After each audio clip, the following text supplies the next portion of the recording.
I'm an avid reader. You'll hear more about books that I love, but about 3 years ago, I was reading about neuroplasticity. I'd never heard that term before, but instantly I was hooked. It's all about the science of rewiring your brain for success, and I thought I need to know more about that. So what is neuroplasticity? Neuroplasticity is just the simple fact that your brain is changeable or plastic. You can physically change the hard wiring of your brain by the actions that you take.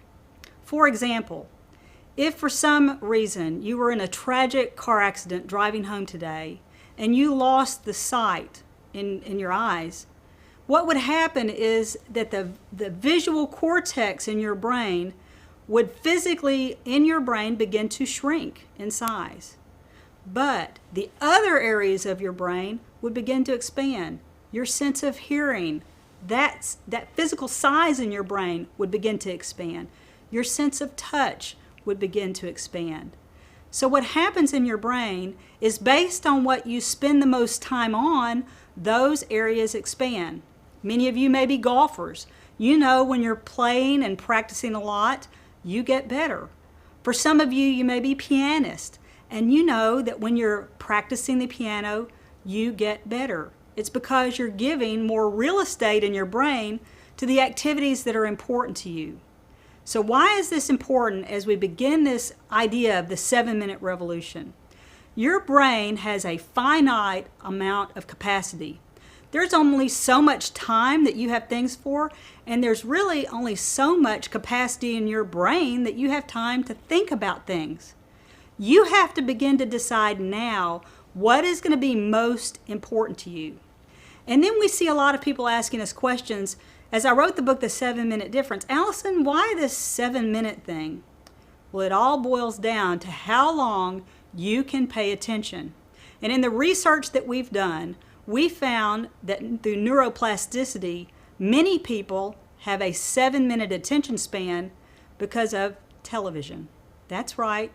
You have developed a 7-minute attention span because of television. Now think about it. You're watching a TV show, 7 minutes goes by, and boom, there's a commercial. So now you don't have to pay attention. After the commercials go by, another 7 minutes of the program, you're in rapt attention of the program, and then boom, another commercial. So somehow, through this repeated process of television and other things in our lives, we want constant entertainment, we want constant novelty, and we've lost that ability to really concentrate. Well, I'm not even sure that we have a 7-minute attention span. I go all over the country teaching corporate executives, and I see constant distraction and interruption going on in their lives. When was the last time you walked into your office and you were able to devote an entire day to finishing a project without any interruption or distraction? Can you imagine how much more you could get done if you could truly focus on something? But what really happens? There's a knock at your door, somebody comes in with a problem. The email goes off, your telephone rings, your BlackBerry rings, your iPhone rings. We have constant distraction and interruption in our lives. I don't think you have a 7-minute attention span.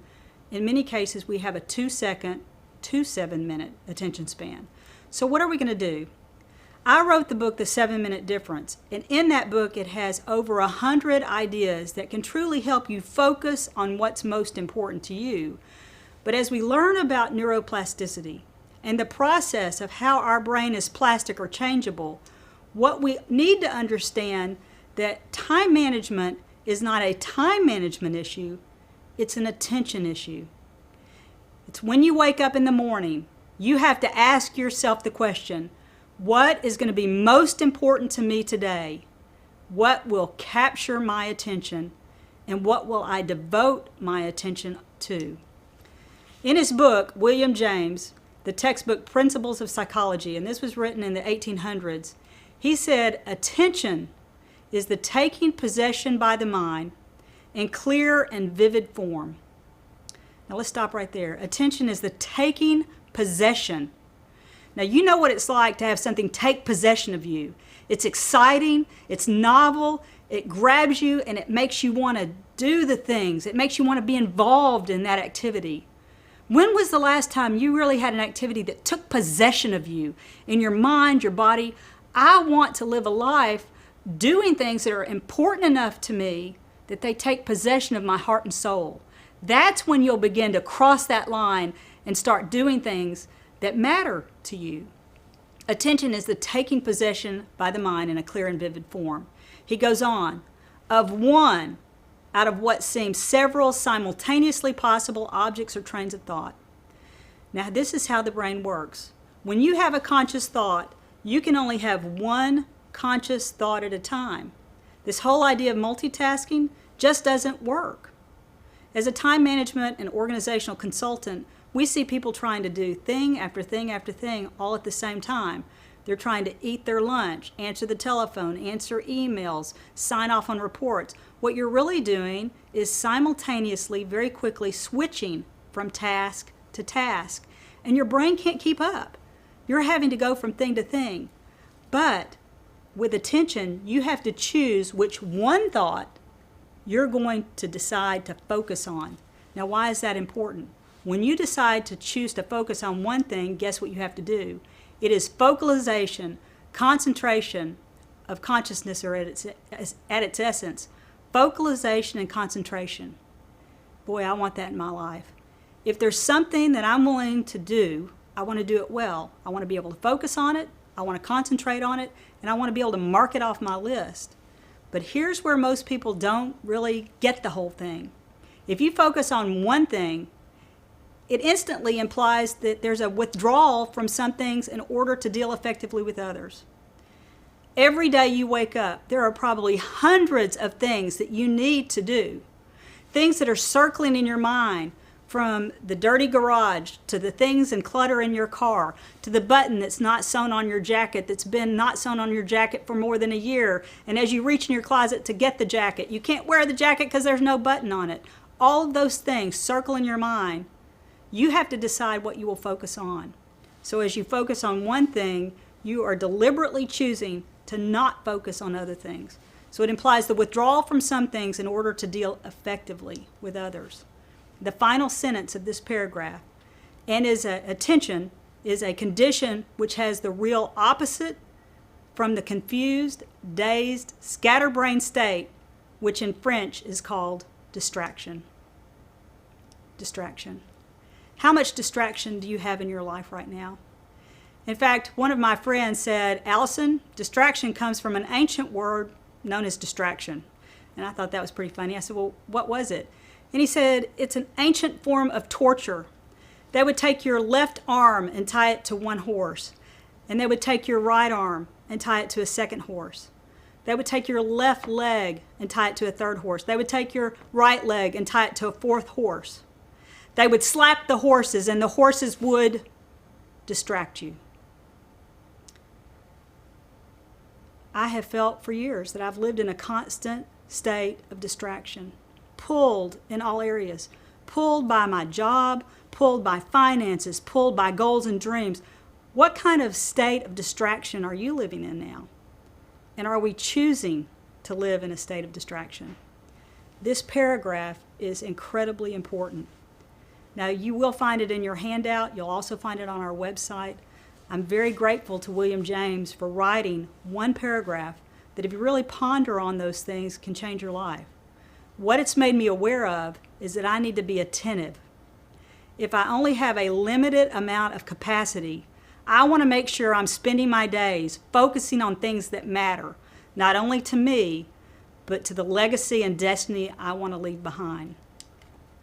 So it's all about the power of attention. What you focus on will matter. What you choose to let into your life will matter. And where you see your attention going will matter. I'd like to introduce you to one other word. That word is synapse. Synapses are formed when we pay attention to things. When you pay attention to a task, finishing a project at your work, you're making a connection in your brain that helps you understand and helps you function through completing that task. The other day I went to the batting cage with my family, and it had been a long time since I'd held a bat in my head, so I put the helmet on and I went out there and I made a connection with the ball. The bat hit the ball and I made a connection with it. Then I swung again, and I swung again, and I swung again. By the end of the batting cage, I was actually able to connect with the ball on a regular basis. That's what these connections do, and here's what it looks like. When you first do a project, you have a very weak connection. This is a picture of a synapse forming in your brain. But the more you do something, you develop stronger and stronger synapses. You develop stronger connections in your brain, this neuroplasticity, this plasticity of connections. And you can see after you've done it for a while, you're developing strands of these synapses that are strengthening. It's called what fires together, wires together. Isn't that interesting? If you want to be different tomorrow than you are today, guess what? You have to be attentive to the things that you want to focus on. Many of the people in our classes say, I want to be attentive about getting in shape. Well, then you just have to get in shape. You have to practice it day after day after day. These synapses are very important. But synapses occur in our thoughts, in our time, and in our actions. Literally thinking about something creates a synapse. When you're excited about a project, you're reinforcing those connections in your brain. How you spend your time, how you spend the time of your day, whether you're talking about something positive or whether you're complaining about something that can't possibly be done within a deadline that someone's giving you, you're reinforcing those connections. And obviously, these synapses are formed by the actions we take on a day-to-day basis. I want to choose to strengthen the connections and synapses in my brain that matter. If I have a limited amount of capacity, then don't I want to focus my attention on the thoughts, the time, and the actions that will make those things happen in my life. Paying attention matters. In fact, in her book, Wrapped by Winifred Gallagher, the main theme of that book for me could be summed up in one sentence, and I thought it was great. She said, your life is the sum total of what you focus on. Wow, that's amazing. Your life is the sum total of what you focus on. She's saying that your reality, the life that you lead, is dictated by what you pay attention to. It's dictated by how you spend your time. I want my life to matter, so I need to begin to focus on things that bring me joy, that bring me fulfillment, that draw me towards that destiny. Your life is the sum total of what you focus on. She also said, the skillful management of attention is the key to happiness and fulfillment. It's all about attention.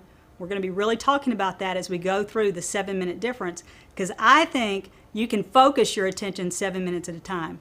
Now here's your first pop quiz. As we bring this picture up, what is this a picture of? No, it is not an aerial photograph of Jonesboro, Arkansas, where I live. That was a good guess, though. I know that's what you were thinking. It's actually the head of a farm animal. Can you see it now? It's the head of a big farm animal that you see in the fields in Arkansas. It's the head of a cow. Yes, let me help you. Now you can see it. You can see the ear and the eye and the jawline and the other ear and the eye. As I bring it out, you can now see the cow. Now, I'm going to take it back. Now can you see the cow? This is what attention is like. Once you draw attention to something, just as I drew the attention to the head of the cow, once you see it, now you can't do anything but see it.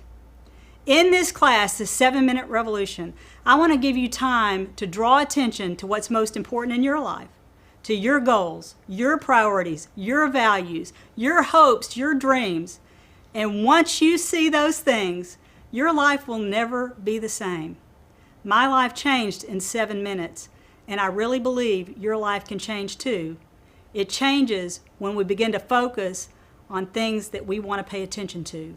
Those are decisions we get to make every day.